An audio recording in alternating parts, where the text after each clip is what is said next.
Hey folks, it's Maxwell here and welcome to another TW9 video. You join us for the season finale of All In 2025.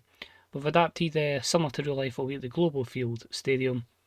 We are only expected to get about 30,000 for this one because we have the premium ticket plan, which was already set, and I thought, you know what, fair enough, it would be extortionate. The event has been moved to 6.5 hours. We do fill that. It just gave a lot of matches a lot of time. I think it's 25 segments.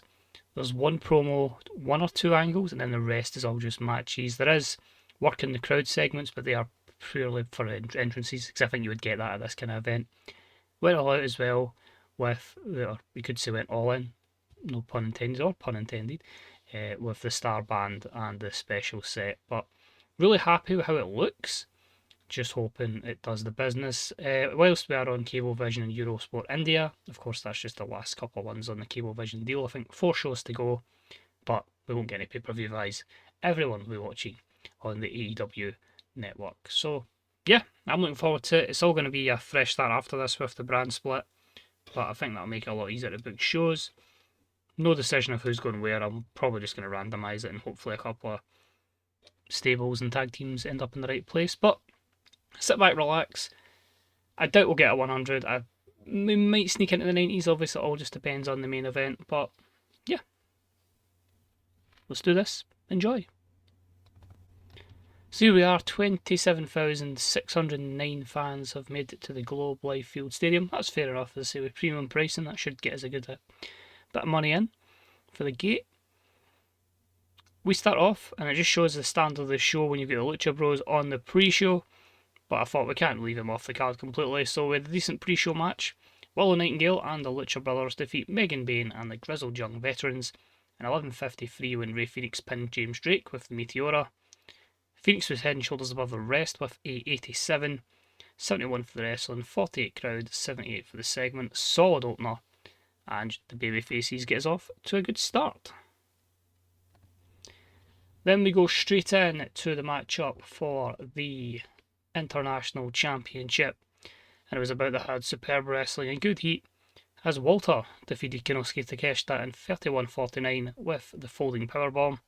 This gives Walter his 4th defence of the International Championship. 81 for Walter, 89 for Takeshita. The storyline advances and gains heat. 85 for wrestling, a 70 for the crowd, and just an 88 segment overall. I gave him time, so I'm assuming the weak storyline was probably one reason. And possibly R.D. Evans's Road Agent skill was like a 66. But that many matches, we needed them elsewhere. So decent opener. Good stuff from Walter and Takeshita. And the Ring General will remain International Champion. Also at an 80. My god, if I end up capped at this, but this is still spectacular for the women's division. I must add as well, usually I'd went for Inspire, but it's too close to Double or Nothing, and I can't use it again to the 24th, so I'm probably going to use it at Bola, so we can have a spectacular Bola night too. But anyway, about the had good wrestling and a decent reaction from the crowd. Io Shirai and Becky Quinn defeated the team of Mariah May and Chris Statlander in 17:39 when Io Shirai pinned Mariah May with the German suplex hold. 79 wrestling, 65 for the crowd, 80 segment. Great performances for the babyfaces with 83 and 88 respectively. But in terms of development, I think that's fantastic from Chris and Mariah as well, being in the 70s. Because I say they're going to be the more long-term projects if we can get there. Storyline advances, gains heat. Overall, pretty solid stuff.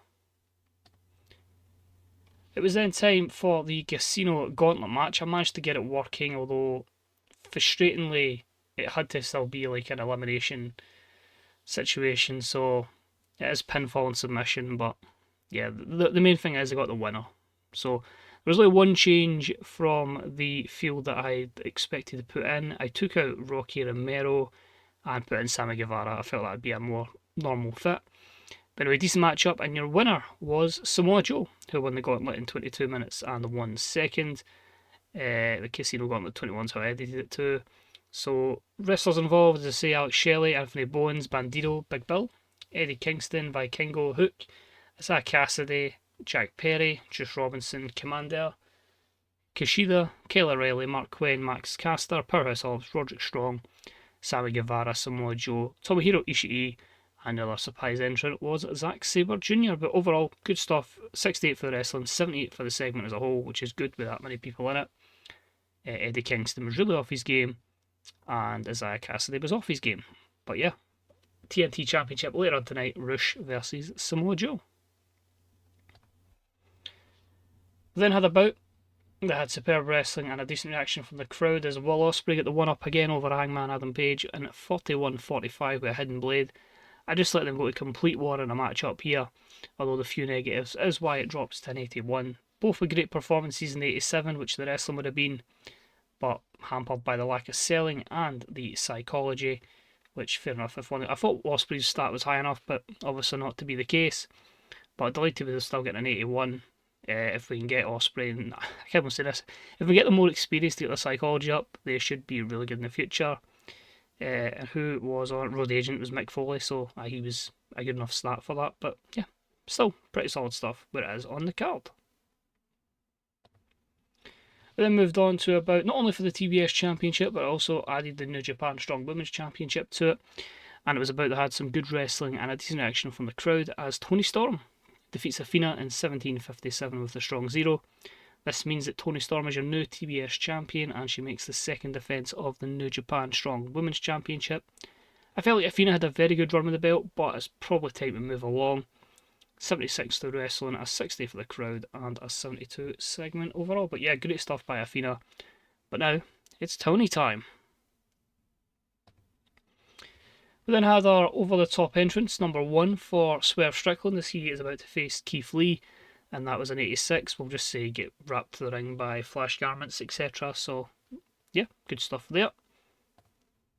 And his matchup had good wrestling and a decent reaction from the crowd as we saw Swerve Strickland defeat Keith Lee in 12:08 by pinfall with the Swerve Stomp.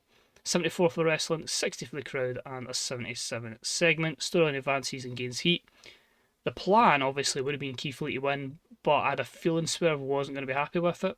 And when I really thought about it, there's a story we can tell out of Swerve winning and Keith Lee losing. I think, as you can tell by the in-ring performances, yeah, I think Swerve was the right decision, bringing a 91.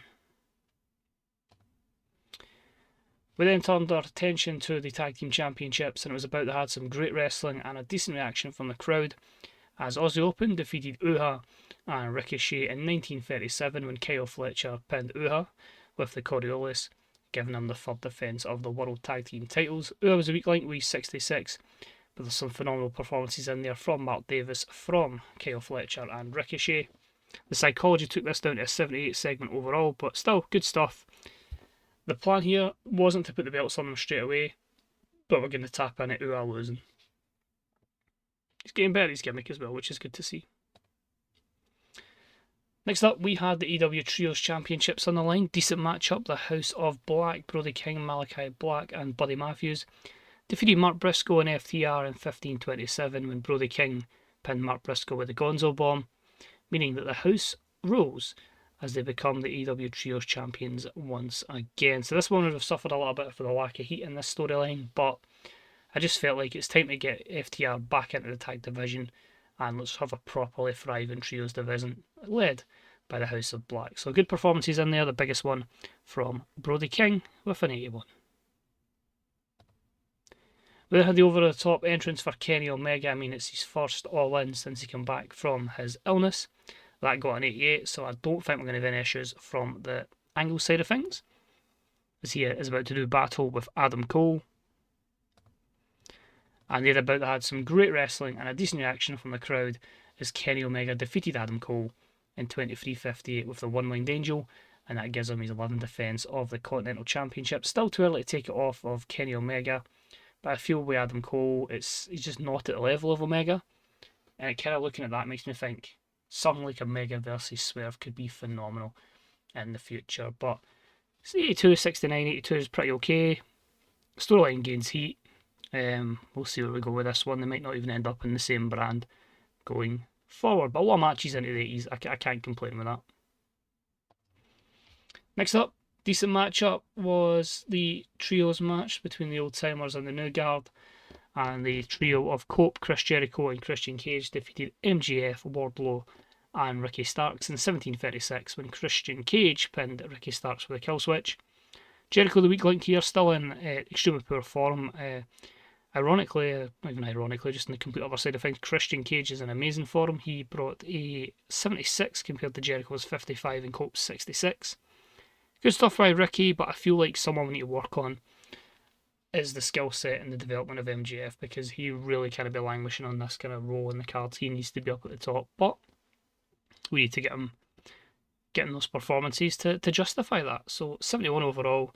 Babyface's got a bit of revenge here. I mean, I don't want to just turn Christian and then he loses, so we'll see where we go from there. Next up, I was hoping this one would have done a little bit better, but still good wrestling and a decent reaction from the crowd. And it was Kevin Steen who defeated Darby Allin and Sami Zayn in 25:43 when Kevin Owens pinned Sami Zayn with a roll-up and a handful of the tights. I felt in this one, if you've got Kevin just debuting, you've got to make him look dominant for the start. Sami's obviously took a few L's before, and Darby can take losses and be protected by it because of just the type of character he is. But pretty level, 79 wrestling, 67 for the crowd, 79 segment. Even performances was pretty close, but we'll see where they end up after the split. But I think we could probably go down with a very intense Kevin Steen, Sami Zayn feud at one point.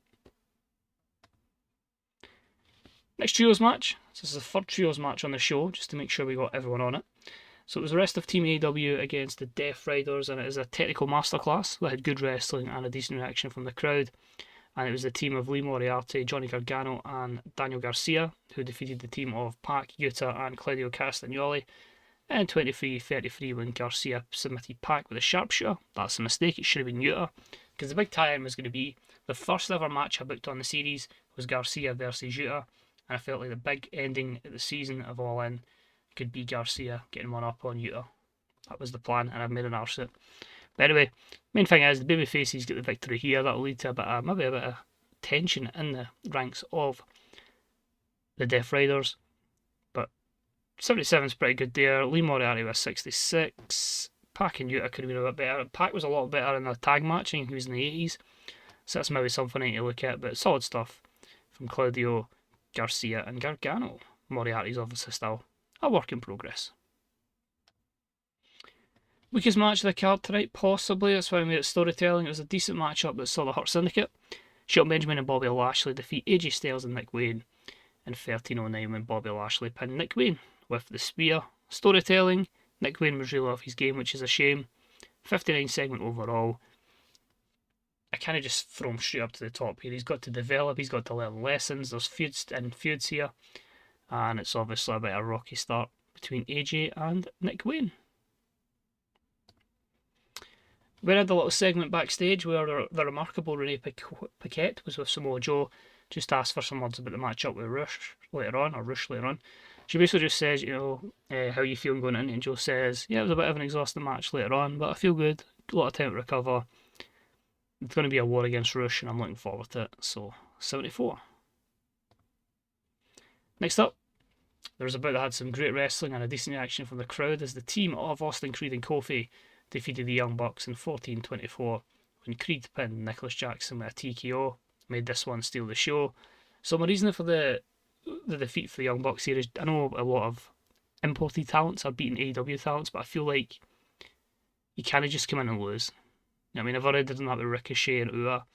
Kevin Steen had to go over, and I feel like here you can give the Young Bucks a bit of a reason to be like angry, like they've lost. Does that mean that the New Day's better than them, or what they'll be called in here? Anyway, Wrestling's 82, segment 80, lack of psychology is a shame, but if you get the right people in there with the Young Bucks, you can create cinema effectively. But overall, pretty happy, and it puts them in a much better booking position than they were booked in when I had them in the last TW. Mercedes then works the crowd with a mega entrance before her Women's Championship challenge to the champion Jamie Hayter. That was a 70. And their matchup was about that had some good wrestling and a decent reaction from the crowd. Mercedes Moné defeats Jamie Hayter in 22:27 by pinfall, following interference from Nixon Newell. During this matchup, we also had Bayley run in and attack Jamie Hayter as well. So, a lot of things to unpack here. Mercedes Moné, first off, is your AEW Women's World Champion. I know it was a very short run for Jamie. The plan was to retain, but Mercedes was going to use creative control, so I didn't really have an option. So I felt like if we could add to the corporation, the Monet Corporation, Bailey was a no-brainer. And then when they released Nixon Newell, I'm like, well, absolutely. Seems like somebody would get involved with Bailey and Mercedes, somebody would be quite friendly with them. So we're going to bring her in as a heel. We'll see how that goes. The wrestling itself was 77. The crowd was a 66. The segment itself was a 79, which is good stuff. Both the debutantes were great with their initial gimmicks. Storyline gains heat. A major props to Jimmy Hayter, by the way, bringing in an 81 level performance. Fantastic stuff. But I feel it gives them a lot more accolades to like different women and different men in this company, which hopefully means we can get the Hall of Famers, and then from there we can get a physical Hall of Fame built. And after the match-up, we have a full celebration from the full Monet Corporation as just now. Take that with how you will. So you've got Bailey in there, you've got Camille, Mercedes Monet, Nixon Newell, and Sky Blue. 63. Oh, that's a shame. I thought this one would be class, but oh my god, I picked the wrong winner. My bad, I've made a mistake. Oops. Decent Wild Brawl. Samoa Joe defeats Farouche in 13:49 by using underhanded tactics. Why would Joe cheat? Exactly. Samoa Joe is your AEW TNT champion. All that. Doesn't help the fact those two didn't click, which made it an awkward bout. So at 65, I've made a mess of this. So the plan was Rush was going to win through Jake Roberts. But obviously Joe doesn't have a manager, so that wouldn't have been clicked. So if I go to notes, managerial interference. So my bad. So what happens, you're booking about 90 matches, but we'll run with it. We've got a King of Television again. Sadly, not a short title run because of that mistake. So the good thing is we don't really have the next pay-per-view, obviously being Bola, is a tournament, so we don't effectively have any undercard matches. It's just that tournament, so we don't have anything until Forbidden Door and then All Out. So in theory, I can just have a television special or a champion show and go for the Battle of the Belts. That's what I was looking for, and have maybe Rush win it back. But that's poor for me. I'll try and work for it. So is it potentially Bryan Danielson's last ever match? He's working the crowd in a 79 segment. Is he possibly saying his goodbyes? Career versus Jon Moxley. Holy shit, this match was incredible. Did not expect this to go so well, because the last one delivered in 80, but superb wrestling and a decent reaction from the crowd. Bryan Danielson defeats Jon Moxley in 31-14 with a running knee. 88 for the wrestling, 66 for the crowd, 91 segment overall. Both guys deliver 88s. The storyline advances, gains heat. Both guys have great chemistry. Maybe I've just booked them well, or maybe it's just the way the company is at the moment, but that's fantastic. Kind of wish I did main event it, but you've got to put your world title as the main event. But 91, fantastic stuff. See until Bryan Danielson retires in this game, no chance I'm getting rid of him. It was bad enough having him out for that stipulation in real life, but aye. You know, we're obviously going to get Danielson, Ospreay, Okada, all at one point in this, once the storylines permit it. I believe it's main event time. It is. So it's a 3-part segment. 77, 84, 87, which gives us an 82 segment overall. Simple. Jay White special entrance, Orange Cassidy special entrance, Kazuchika Okada special entrance. Storyline advances and gains heat. 82, but can they deliver in the ring? They've been given the time. It's an 82. That's a shame. I was hoping we could maybe push high 80s. But anyway, it's about the had superb wrestling and a decent reaction from the crowd as Kazuchika Okada defeats Orange Cassidy and Jay White in 34-42 when Okada pinned Orange Cassidy with the Rainmaker, giving him his first defence of the belt. Obviously just won it, so he wasn't going to lose it. But 85, 70, 82 is pretty good stuff. You can see there in terms of in-ring. OC was a 78, Okada a 90, Jay White with an 86. 82, we had a lot of strong matches, a lot of strong promos. Maybe an 86 show, because obviously the boosts. 87.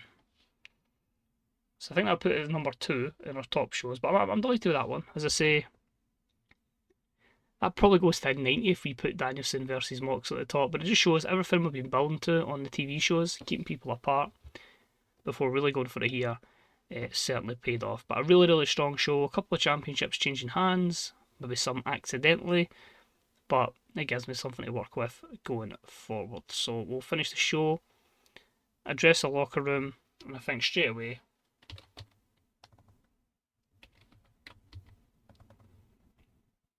I think you've got to praise them for a great performance, so they're going to be very happy. No injuries, which is always good to see. Financial report. We made 67 million just off that show.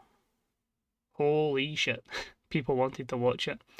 So that'll all be getting filed into upgrading the network. Popularity, well, there you go. Holy cow. Tri-State, we gained 3. So yeah, we need more of these type shows going forward. So I think we are going to have a very good bowler. I'm looking forward to it. So that's going to really protect us in terms of where we are in the US. Canada's pretty much safe. It's just the Maritimes we need to work on. The Maritimes in Mexico is the priority now to get to the next level. That's pretty much it. Media scrum, let's take a wee look. Matthew Jackson, I'm sure it was a one-off. Is it really a one-off when it's happening multiple times? I stand by him 100%. Your response, please, Matthew Jackson. Tony Storm won the EWTBS Championship. Got a lot of faith in her. We'll see how that goes. Kyle O'Reilly, I'm sure it was a one-off. Julia Hart is coming to the end of her deal. Will she still be in AEW? She's a big part, of course. She's obviously on maternity leave, so I'm not going to utilise her because of that. It seems like everyone agrees that All In was a successful show. I thought it was a fantastic show, the usual stuff that Tony would say, but I'll just say the whole roster can be very proud. Alex Marvez is extremely happy in AEW. I'm just going to say I'm glad he's having a great time in AEW. We don't actually even use Marvez. Mick Foley, same answer. Media scrum's been complete. So we'll jump to the main screen, we'll see if there's anything else happened in one day in the wrestling biz. And we'll look at the top 100s to see where everything kind of placed. But I think the good thing is that most people that have to debut, that hadn't already, have debuted, and it gives me stuff to work with. It just means I'm going to have a few days before we even get to the next show, just sorting everything out. So, we could look at Kotiyama. What kind of contract are they offering him? Handshake? Perfect. I don't need to try and pinch him then. Where are we? All In. Fantastic reviews, that's good to see. Anything else? Not that I can really see, obviously. I can't remember what her name is. Ariana Grace, that's it. But she's back for injury, that's fine. And we complete the deal of Priscilla Kelly. I'll put her as a heel at the moment, but we've got a month to pretty much decide what we want to do with her. Yuki Euro's already in ROH, but New Japan are trying to get him in a written deal, so it's just basically securing him, and Yuki's just a new contract. Oh, we have a lot here. So the Cablevision's got 3 episodes to go, that's fine. Mark Davis is relocated, Tommy Billington's relocated. We had 20 million people view it. Kenny Omega is building clicks. It's forging an alliance between Nicholas Jackson and Austin Creed. Well, they're quite friendly in real life. Paul Heyman's causing rifts against AJ Styles. Buddy Matthews and AJ Styles were arguing. Nick Wayne and AJ Styles. Well, that's not ideal. I don't know if you noticed that. View Hook. But anyway, Nick Wayne and AJ Styles were arguing. Wheeler Yuta and AJ Styles. Taz and AJ Styles. And then Penta. So, where's Hook in this? Why is Hook showing up? So this is going to be weird. Because despite them arguing, has a mutual respect with Nick Wayne, is a mentor of Nick Wayne, but they argued. I suppose you can obviously have those situations. I think he actually fixed Darby Allin's morale, because this will be pretty poor because we've signed Priscilla Kelly as well, but that's fair. I knew that was going to happen. So is there anybody still to debut? Just her, I think. A lot of people obviously will be a bit unhappy, that's fine. And a lot of creative ideas I haven't used, but pretty happy with that one. As I say, All In is scheduled for the 30th of August 2026. I'll see where I pencil in next year if we go back to the UK for it, but I've got a year to figure that out. So I have 2 days to Dynamite, so I'm going to do a brand split, or I'll just do it all on the Wednesday, and you'll see who pops up and what brand on each show. I don't even know how I'm dividing the titles. I might just make it the TNT goes one, and the International goes another, or something along those lines, and maybe make the champion go on both shows. I don't know. We'll find out in a few days' time. But it's only 19 days. So it's basically a 2-day show, the Battle of Los Angeles. It is basically a 16-man and 16-woman tournament. Night 1 will have all the first round matches, so that's going to be 16 matches in night 1. And then the quarterfinals, semi-finals and finals of both tournaments both take place in the one night, which is going to be pretty damn sweet, and probably running the wrestlers into the ground. But a lot of that stuff won't need to be storyline stuff that I can work on in the next few episodes, building towards pretty much Forbidden, not even Forbidden Door, effectively planning it all out. So the 14th of December, so like 2 months to build those stories. And some of them can maybe filter into Forbidden Door once we have people in for New Japan as well. I need to double check their schedule. But yeah, that is it. Thank you very much for watching. It's much appreciated. Oh, we are going to check one last thing. That show actually clocked in our best show, joint with Wrestle Dynasty and an Icon show with Sting. So hopefully we can get into those 90s soon, but still delighted with that. All in, Moxley and Danielson was the second best match we've ever had, behind Danielson and Roderick Strong. Anything else here that's all in? I can see no, but the positive thing is everything here is nearly 2025, so I've certainly learned for those first few months what we can do. Just try to see, where's our top women's match? We're going to have a lot of 82s, which is why I'm wondering where we'll see. Jamie Hayter, Io Shirai, Toni Storm, Chris Statlander there at an 80. Sure we had one bigger than that, which are 47, but it's just the standard of the roster. It's absolutely phenomenal. But hopefully, as I say, we can get that filled up with light blue.